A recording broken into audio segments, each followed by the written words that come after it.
নমস্কার, সবাই কেমন আছেন? আমার বাগান ঘরের আরেকটি নতুন ব্লগে সবাইকে স্বাগত জানাই। আজ দুপুরের পর থেকে আপনাদের সাথে চলে এলাম গল্প করতে। হ্যাঁ, খাওয়া দাওয়া হয়ে গেছে। আর এই যে বিকেলবেলা জামটা ধুয়ে মাখা চলছে। জাম এই সিজনে অনেকবারই খাওয়া হয়েছে। আর জামটা খুবই প্রিয় একটা ফল, সবাইয়েরই প্রিয়, তবে আমারও ভীষণ ভালো লাগে।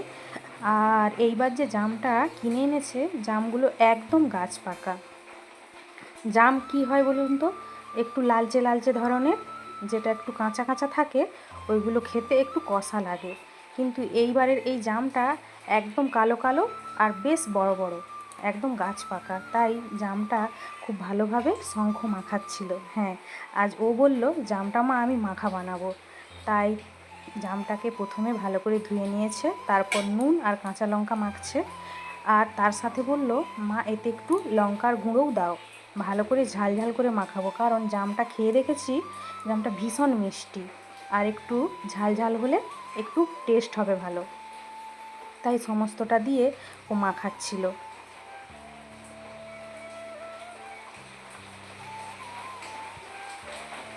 তারপর ওর মধ্যে জামটা ঢেলে ভালো করে মাখিয়ে নিল। এইবার জাম তো বাজার থেকে কিনে এনে খাওয়াই হয়।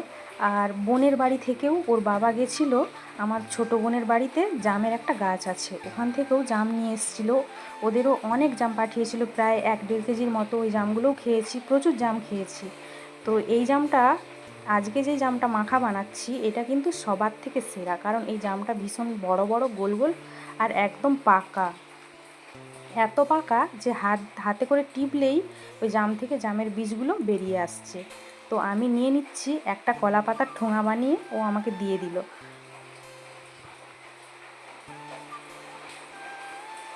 টেস্ট ছিল ভীষণ সুন্দর। আর ওকেও খাইয়ে দিলাম, কারণ ও অনেক কষ্ট করে জামের মাখাটা বানিয়েছে। আর কতটা পাকা দেখুন, এইভাবে টিপে দিতেই বীজটা বেরিয়ে গেল জামের। সত্যি অসাধারণ ছিল। আর ছাদে চলে এসেছি, এই যে বাদাম। হ্যাঁ, বাদামের জমি জল জমে গিয়ে বাদাম গাছ মরে গেছিলো। আর যেই কটা ছিল সেইগুলোকে নিয়ে এসেছিলো ওর বাবা তুলে। আর এগুলো আমি ছাদে শুকনো করে ওই এর থেকে আলাদা করে ছাড়িয়ে নিয়েছি। বাদামের গোড়ার থেকে ছাড়িয়ে নিতে হয়, রোদে শুকনো হয়ে গেলে টেনে টেনে নিলে ওটা ছিঁড়ে যায়। তা ছাদে বসে ছাড়িয়ে নিচ্ছিলাম, কারণ ওয়েদারটা মেঘলা মেঘলা করছে, বোঝাই যাচ্ছে যে বিকেলে একটা ঝড় বৃষ্টির সম্ভাবনা আছে। তাই সমস্ত বাদামগুলো বসে বসে ছাড়িয়ে নিলাম। আর দেখুন মেঘটা কত উঠে গেছে, আর ঝড় চালু হয়েছে। আর এইখানে কিভাবে গাছপালাগুলো পুরো দোল খাচ্ছে। আর আমরা চলে এসেছিলাম ছাদে একটু হাওয়া খাওয়ার জন্য। হ্যাঁ, সারাদিন ভীষণ গরম ছিল, একটু বৃষ্টি হলে ভালোই লাগে। তার সাথে ঝড়ের হাওয়া বইছে, তাই হাওয়া খেতে সবাই ছাদে একটু ঘুরে নিলাম। আর শঙ্খ বলল মা আজ একটু ভালো মন্দ কিছু খেতে ইচ্ছে করছে। আর এই বলতে বলতে বৃষ্টিও চালু হয়ে গেছে। তো ঘরে ছিল ফুচকা, যেটা প্যাকেট ফুচকা হয়, ওটা ঘরে তেলে ভাজতে হয়, ওইগুলো ঘরে আনা ছিল। তাই আমি বললাম যে আমি কুকারে কয়েকটা আলু সেদ্ধ করে নিচ্ছি, আর ফুচকাটা তেলে ভেজে এই বৃষ্টির মধ্যে ঘরে বসে ফুচকা খাওয়া হবে। তাই আলু সিদ্ধটা বসিয়ে দিয়েছি, আর ফুচকাটাও এই যে তেলে ভেজে নিচ্ছি। তো সন্ধে হয়ে গেছে, সন্ধে দেখানোর পর সমস্তটা জোগাড় করে নিয়েছি, কারণ সন্ধেবেলা ফুচকাটা খাওয়া হবে। ফুচকাগুলো বেশ সুন্দর ফুলতেছিল, বেশ গোল গোল হয়ে গেছে। আর তার সাথে আলুটাও সেদ্ধ করে নিয়েছি, আর একটু তেঁতুলও ভিজিয়ে রেখেছি, তেঁতুলটাও জল করে গুলবো। আর তার জন্য তেঁতুল জলে একটু জিরে গুঁড়ো আর কাঁচা লঙ্কা সেদ্ধ, এগুলোও সব জোগাড় করে নিয়েছি। আর ফুচকাগুলো দেখুন কত সুন্দর ফুলে যাচ্ছে, বেশ সুন্দর লাগছে, কিন্তু ডিমের মতো পুরো।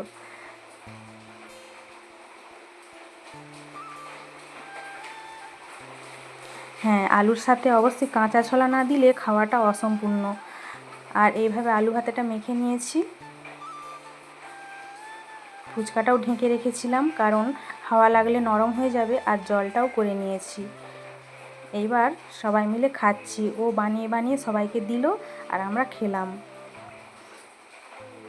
আমি বলতেছিলাম যে আজকের জাম মাখাটাও তুই বানিয়েছিস আর ফুচকাটাও তুই আমাদের বানিয়ে দিচ্ছিস, তা রাত্রে যেটা খাওয়া হবে সেটাও তুই বানাবি। তো ও এখন বললো যে মা রাত্রে একটু তাহলে চিকেন বানাও। আমি বললাম তাহলে চিকেন বাজার থেকে কিনে নিয়ে আয়, তবে বেশি আনবি না, কম করে আনিস, কেন রাত্রে বেশি খেতে পারবি না। তো চলে গেল চিকেন কিনতে। এই যে 1 কেজি চিকেন এনেছে বড় বড় পিস করে, আর এই মুহূর্তে চলে গেছে কারেন্টটা, আর চিকেনটা ধুয়ে ও নুন আর হলুদ মাখিয়ে নিয়েছে। তারপর বলল মা এতে আমি টক দই মাখাবো। তো বাড়িতে তো টক দই বসিয়েই রাখা হয়, সেই যে দইটা গ্লাসে ছিল সেটা সমস্তটা ওতে দিয়ে দিল, প্রায় 150-200 মতো দইটা ছিল, ওটাও ভালোভাবে ওতে মাখিয়ে নিল। আর আমাকে বলল মা এতে সব মশলা মাখাবো আর মাখিয়ে রান্নাটা আমিই বানাবো, সব একসাথে মাখিয়ে ম্যারিনেট করে কিছুক্ষণ রেখে দেবো। ও তার জন্য আমি পেঁয়াজ কুচিয়ে দিয়েছি। আর মশলাগুলো আমি বললাম যে আমি মশলাগুলো আজকে আর মিক্সি বা শিলনোড়াতে বাটবো না, এইভাবে হামাদিস্তাতে থেঁতা করে দিচ্ছি আদা আর রসুনটা। তাই আমি সমস্তটা ছাড়িয়ে ওখানে থেঁতা করতেছিলাম, আর আলুটা ও ভাজতেছিল। একদিকে ভাত আর অন্যদিকে আলুটা ভাজা হচ্ছিল, আর আমি সমস্ত মশলাটা থেঁতলে নিলাম হামাদিস্তাতে।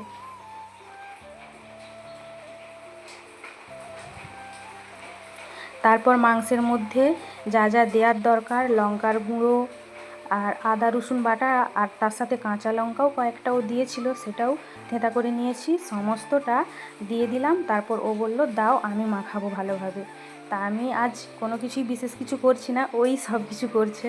তা আজকে সব কিছু কিন্তু শঙ্কর হাত দিয়েই হচ্ছে। যাই হোক, বা আগে যেগুলো বানিয়েছে জাম মাখা বা ফুচকা, ওই দুটো ভালোই হয়েছে, আশা করি এই চিকেনটাও খুব সুন্দরই হবে।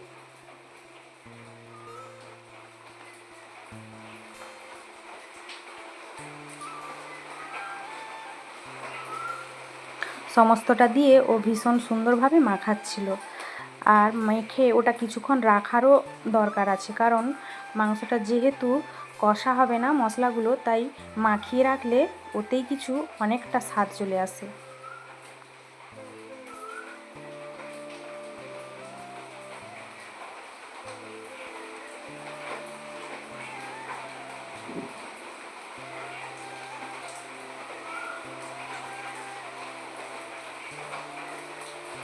মাখানোটা হয়ে গেছে।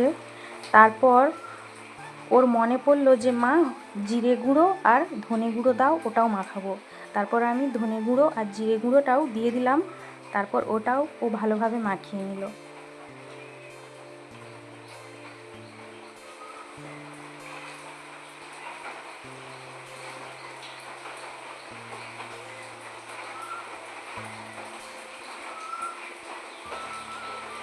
তারপর একটু হলুদের গুঁড়োও দিয়ে দিলাম। সমস্তটা ভালোভাবে মাখিয়ে নিচ্ছিল।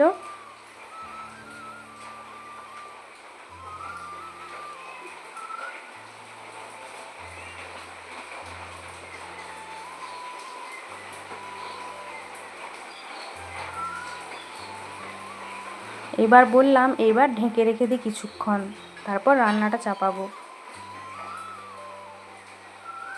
তারপর কিছুক্ষণ পর গ্যাস ওভেন জ্বালিয়ে নিয়েছি, তেল গরম হয়ে গেছে, ওতে চিনি, তেজপাতা, শুকনো লঙ্কা আর দিয়ে দিল দারচিনি।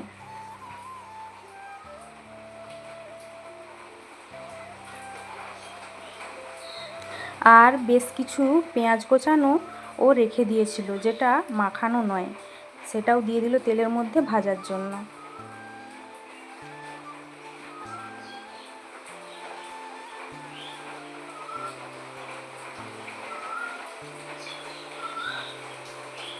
এবার সবটা ভালোভাবে ভেজে নিচ্ছিল। তারপর মাখিয়ে রাখা মাংসটা ঢেলে দিলাম।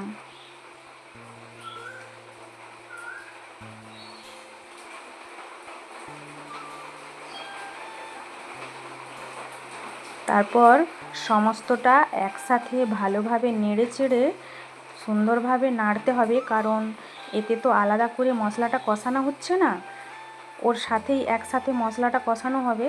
তাই নাড়াচাড়া করে একটু জল দিয়ে বেশ কিছুক্ষণের জন্য ঢেকে দিলাম। তা প্রায় 10 থেকে 12 মিনিট ঢেকে রেখেছিলাম। তারপর খুলে নিয়ে আবার নাড়াচাড়া দেওয়া হলো।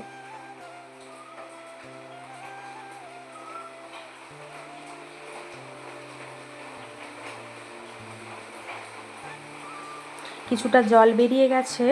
তারপর কুচিয়ে রাখা টমেটোটা দিয়ে আবার একটু নেড়েচেড়ে আবার ঢেকে দেওয়া হবে, কারণ ঢেকে ঢেকে জিনিসটা সেদ্ধ করা হচ্ছে, তাই মাঝের মধ্যে নেড়েচেড়ে একটু লো ফ্লেমে রাখতে হবে, কারণ হাই ফ্লেমে রাখলে ওটা বসে যাবে নিচে মশলাটা। তাই লো ফ্লেমে রেখে আবার ঢেকে দিলাম। আবার কিছুক্ষণ পর খুললাম। 3-4 মিনিট পর আবার খোলা হলো। খুলে আবার ভালোভাবে নাড়াচাড়া দেওয়া হলো।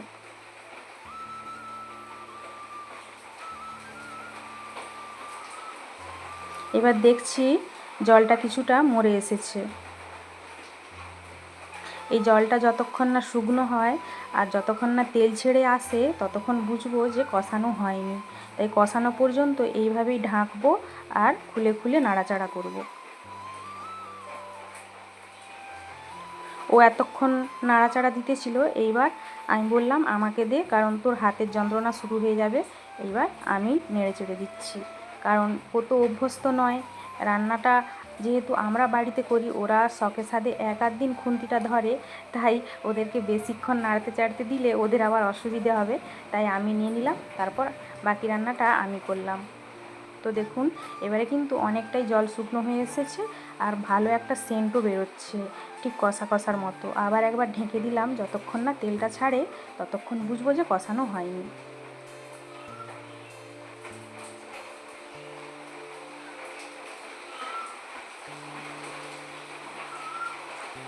আবার ভালোভাবে নেড়ে চেড়ে এবার মাখো মাখো লাগছে, আবার একবার ঢেকে দেব।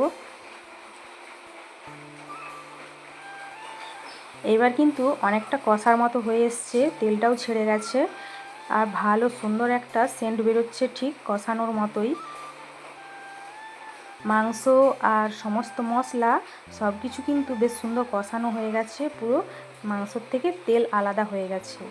আর ওদেরকে কষা খাওয়ার জন্য বেশ কিছুটা তুলে দিয়ে দিলাম, কারণ ওরা বসে আছে, ওরা খাক।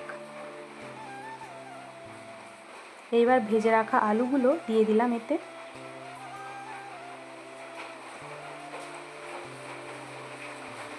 এবার মশলা ধোয়া জলটাও দিয়ে দিলাম, কারণ আর ঝোল বানাবো না। ও বলেছে মা একটু গ্রেভি গ্রেভি বানাবে, ঝোল খাবো না রাত্রে, ওটা দিয়েই ভাত খাওয়া হবে। তাই বেশি ঝোল বানালাম না, শুধু জাস্ট একটু ধুয়ে জলটা দিয়েছি। পিসগুলো বড় বড় ছিল আর কষানোটা ও বলেছে খুব সুন্দর হয়েছে। এই যে ঢেলে নিয়েছি, হয়ে গেছে। ঝোল একদমই রাখিনি, একদম কষা কষাই রেখেছি।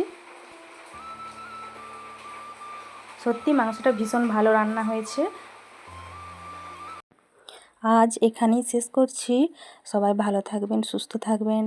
তো টাটা, দেখা হচ্ছে পরের ব্লগে।